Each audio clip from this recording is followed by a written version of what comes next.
Oke, kita ketemu lagi di episode 2. Oke. Takut di program kita BH. Belajar hidup. Wah. Aplaus. Saya punya pengalaman menyeramkan. Jadi waktu itu saya kalau tidak salah kelas 2 SMA. Saya diundang untuk menghadiri satu acara, yaitu acara kalau tidak salah saya ulang tahun Kota Bukit Tinggi. Jadi saya diundang ke situ, saya ngisi acara. MC kah atau apa nih? Pembaca puisi. Membaca puisi. Itu pertama kali atau udah berkali-kali? Udah sering. Tiap tahun saya memang udah maklum lah dulu artis deh. Siap. Artis Padang. Artis Bukit Tinggi. Oh, Bukit Tinggi. Bukit Tinggi, jangan Padang lah. Oh, siap. Terlalu luas ya? Enggak juga. Tapi memang di Bukit Tinggi karena saya besar di Bukit Tinggi ya. Siap. Jadi selesai acara tuh sekitar jam 12:30 malam. Wih, tengah malam. Iyalah, kan acara namanya acara ulang tahun ya banyak lah di gedung Istana Negara itu. Biasa kan puncak jam 12 malam ya? Tuh 12:30 malam. Begitu selesai saya pulang ke markas. Ke rumah markas nih. Begitu sampai di situ saya ganti baju. Saya ganti baju pramuka. Kaget semua. Kok nak kemana nih? Ganti baju pramuka. Iya. Jam 12:30 malam. Ya, mak kemana pakai baju pramuka? Jadi ceritanya, sebetulnya kawan-kawan saya, anggota saya itu berkemah di lembah namanya Ngaresiano. Mereka tuh berangkat dari siang. Oh, jadi nyusul itu. Di situ. Saya kan komandan. Oh, harus ya. Komandan harus hadir. Siap. Jadi saya udah janjikan semalam-malam hari, sesubuh-subuh hari saya akan tetap hadir. Oke. Begitu saya udah pakai baju pramuka. Nak kemana? Jangan kau bahaya, karena bukan dekat-dekat. Itu melalui lembah, melalui jalan-jalan sepi, mau melalui lubang-lubang kayak gua-gua Jepang gitu, ya kan? Hutan segala macam, sungai, tengah malam. Sendiri. Awalnya saya agak ragu ya. Alamak, macam mana? Tapi kalau saya tidak turun nih, saya tidak pergi nih, ini alamat saya besok diberhentikan jadi komandan. Iya kan? Demo besar-besaran nih, tak bisa nih. Akhirnya saya jalan. Begitu mau masuk ke arah Ngaresiano itu, mungkin bisa dilihat nanti di video Pulang Kampung edisi keempat. Ya, itu ada model jalannya kayak gitu, tapi lebih menyeramkan lagi. Kalau dulu kan tidak kayak gitu. Sekarang udah lebih bagus. Nah, begitu saya mau masuk itu udah gelap, nampak hutan segala macam itu, orang-orang ronda. Weh dek, mau kemana? Dia bilang, saya nak ke lembah. Jangan, kau nanti digigit hantu sini. Digigit hantu ya? Banyak orang-orang ronda yang melarang saya.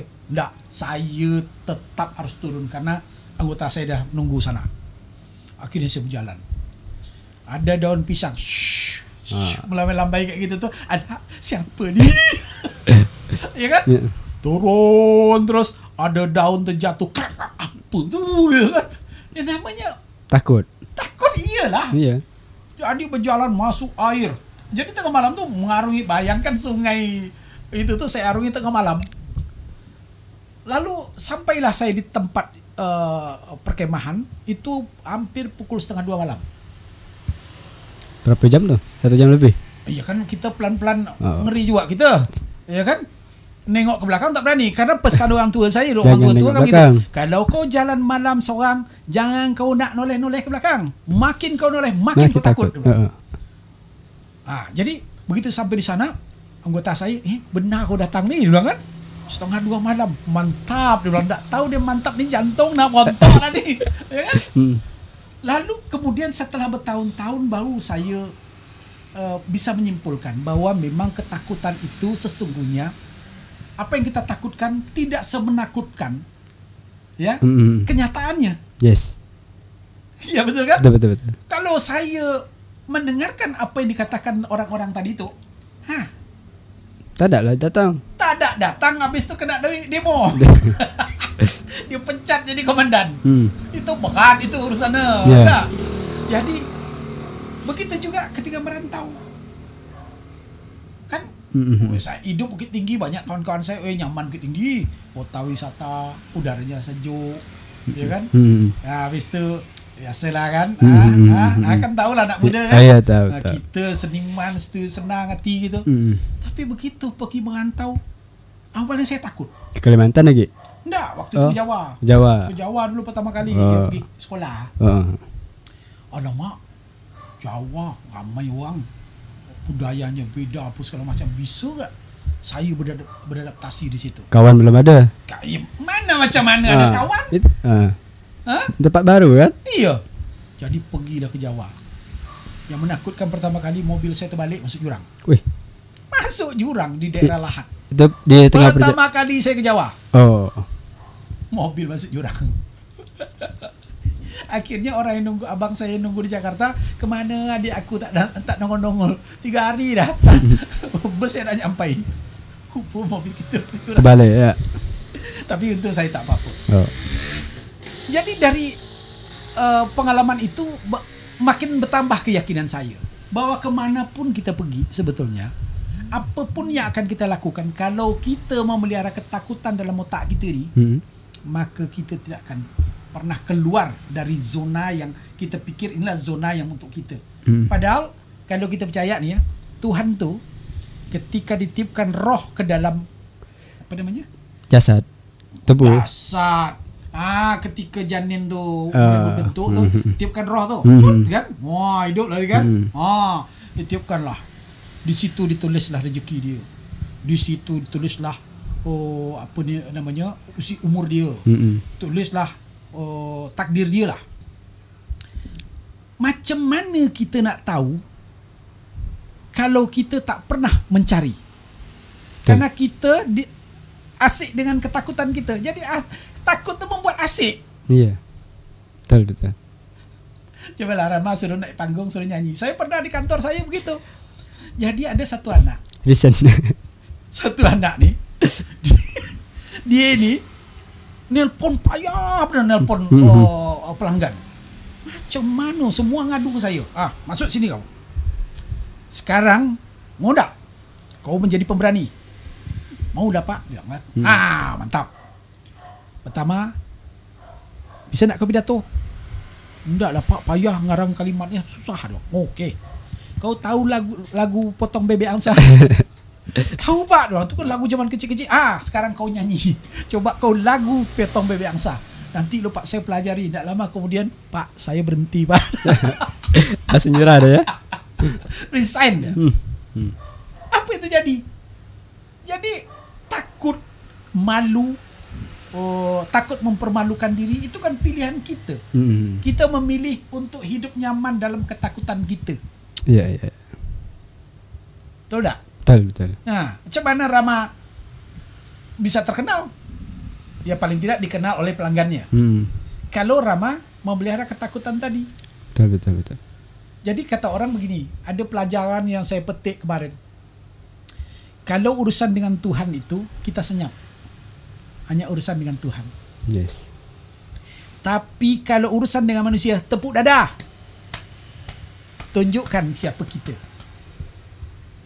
Nanti sombong pula katanya. Harus ya? Harus. Sekarang gini, saya belajar dari tukang obat. Zaman kecil-kecil itu saya hobi nonton pedagang obat. Ini gayanya nih. Kayak penjual lah ya. Bapak-bapak, ibu-ibu yang ada di sini, mari mendekat. Ini saya kemarin baru saja datang dari Singapura. Padahal dia tak ke mana. Ini saya bawa obat luar biasa, obat ini bagus. Pokoknya segala promosi segala macam. Hanya saya yang bisa mendapatkan ini. Kalau bapak-bapak cari di apotek, cari di mana-mana, takkan bisa lah ni. Tak ada jual. Takkan ada jual. Hanya ada di tempat saya. Cuman saya yang tahu. Ini kali ini saya kasih bapak-bapak kehormatan untuk mencoba obat ini. Tidak perlu beli. Cuman ganti saja ongkos. Ganti tak ongkos. perlu beli. Saya tak jualan saya. Pertanyaannya, tu orang penjual obat itu, dia sombong tak? Kalau itu sombong sih. Sombong dia kan? Percaya diri juga. Nah itu dia. Jadi orang-orang seperti itu, dia sebetulnya sedang memotivasi orang lain agar jangan takut untuk memproklamasikan diri kita. Indonesia nih Ndak akan merdeka kalau kita ndak sombong. Betul tak? Betul. Macam mana Bung Karno dan Bung Hatta dan para pelopor kemerdekaan kita dulu, pejuang-pejuang kita, kalau dia ndak sombong. Dia berani melawan tank aja. Berani melawan pesawat dan bom-bom sekutu itu. Karena dia sombong. Sombong itu bukan takabur. Iya. Salah. Jangan bawa ke takbur, tidak. Ini sombong untuk menunjukkan siapa kita. Nah, untuk mempunyai keberanian untuk menunjukkan siapa kita, maka taklukkanlah dulu Pikiran, rasa takut kita. Oh. Ini belajar berapa SKS kita nih? Banyak kayak. Nah, ini serius nih. Iya, betul. Jadi apa namanya, dari pengalaman pasti banyak nanti. Coba Rama pernah punya pengalaman yang menakutkan, tapi setelah dihadapi ternyata tidak semenakutkan yang dibayangkan. Ada? Apa? Pas motor orang. Pas moto orang. wedding. Ya. Awalnya takut nih nggak beda yang buat gaya-gaya kan. Sekali kadang tuh ya itulah kalau udah kepepet tuh kan. Pasti bisa ya bawaan. Nah, the power of kepepet. Betul itu. Jadi kalau orang kepepet, ini mohon maaf nih, macam orang sakit perut. Tak duli dah tu. Kalau misalnya nih, ini kita datang rumah cewek nih, ada pula calon mertua sana kan. Calon mertua tu mata dia seram kan. Tapi pas lagi memang kebelat, hilang loh. Wah, dingin, udah dingin. Akhirnya bilang, maaf ya, saya boleh numpang ke belakang tak? Kenapa? Sakit perut. Padahal kan malu dan takut.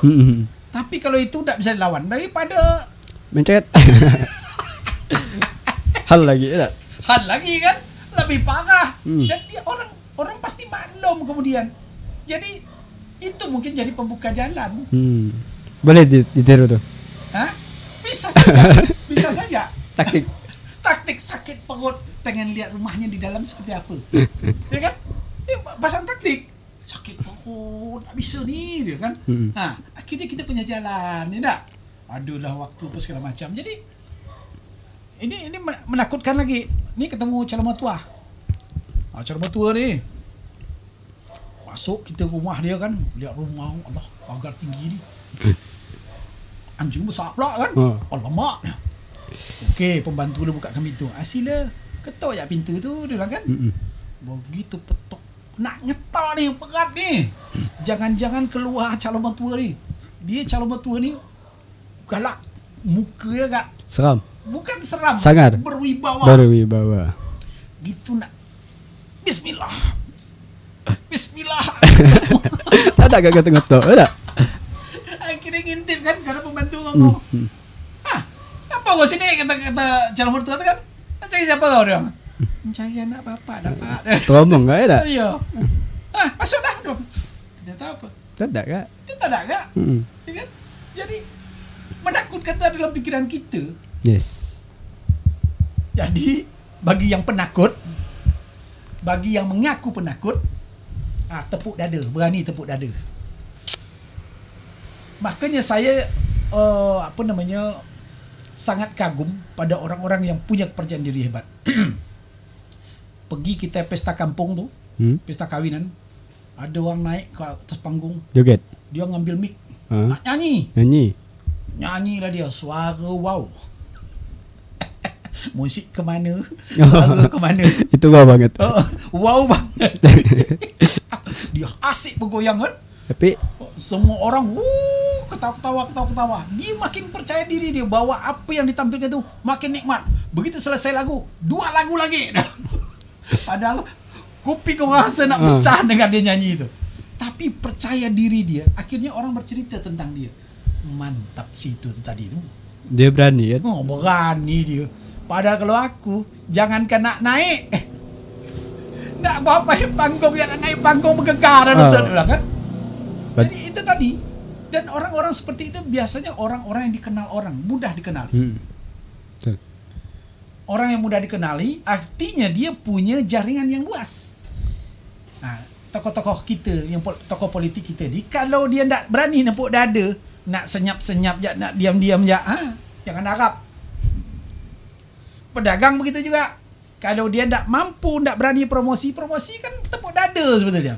Barang saya lah yang paling hebat, yang paling bagus, bisa memuaskan anda segala macam. Kalau tak ada itu, lewat. Apa lagi nak ketemu mertua? Calon mertua kan? Maksudnya kan keringat dingin tu. Omongannya kan sederhana aja. Pak, saya memang mungkin tidak istimewa. Tapi dalam kehidupan ini, kalau ada orang yang bisa lebih baik dari saya, barangkali Bapak sedang melewatkan kesempatan itu. Percaya diri tu ya. Sayalah yang terbaik untuk putri Bapak. Ditanya, apa nak kau tadi? Di mana? Yang saya punyai Pak, keyakinan dan doa. Serta keikhlasan Bapak menyerahkan putri Bapak pada saya. Jangan cerita tepuk dompet. Berat. Ya sekarang saya kan lagi merintis Pak. Ya. Kalau saya dah kaya, mungkin saya tak ke sini dah Pak. Mungkin saya di Amerika dah. Isteri saya boleh, atau orang Jepang atau orang Korea. Tapi karena saya di sini, ini jodoh saya. Saya dipertemukan dengan nasib saya, dengan takdir saya, dengan putri Bapak. Mantap. Mantap. Betul. Berani nak ngomong itu? Nanti sadar loh. Jadi itu tadi, barangkali di edisi kedua itu, mengatasi rasa takut tu memang berat, tapi tidak semenakutkan seperti yang kita bayangkan. Itu kuncinya. Rasa takut itu bisa kita taklukkan dengan menghadang ketakutan itu. Dengan memulai. Ya, kita menghadang ketakutan. Jangan asik berlindung di balik ketakutan. Kalau nak kelahi, majulah kau. Kita mundur terus. Nyuruh orang maju. Suruh maju. Maju. Ya kan? Akhirnya ternyata lawan tu tak seberapa. Selesai berkelahi, kalau gitu mending aku yang maju tadi. Betul tak? Betul. Kalau aku ya kita suruh maju dia di bawah kita ni. Besar nyali ya. Tapi mereka besar nyali. Kita gila mundur. Udah ya perkelahiannya selesai, jurus baru ingat. Kalau pas kelahi itu jurusnya satu ya. Jurus petak babi. Mana-mana. Iya, jadi barangkali itu satu hal yang kita pelajari di hari ini, bahwa rasa takut itu perlu untuk membuat kita waspada. Tapi yang paling penting, janganlah kita memelihara rasa takut itu untuk kita pikir itu untuk mengamankan diri kita, padahal sebetulnya itu sedang mencelakai diri kita. Kita sedang membuang-buang kesempatan untuk bisa lebih hebat lagi daripada apa yang kita punya sekarang. Yes. Barangkali itu ya pelajaran kita kali ini. Kita ketemu lagi di episode selanjutnya dengan tema-tema yang ada di BH. BH belajar itu. Dah.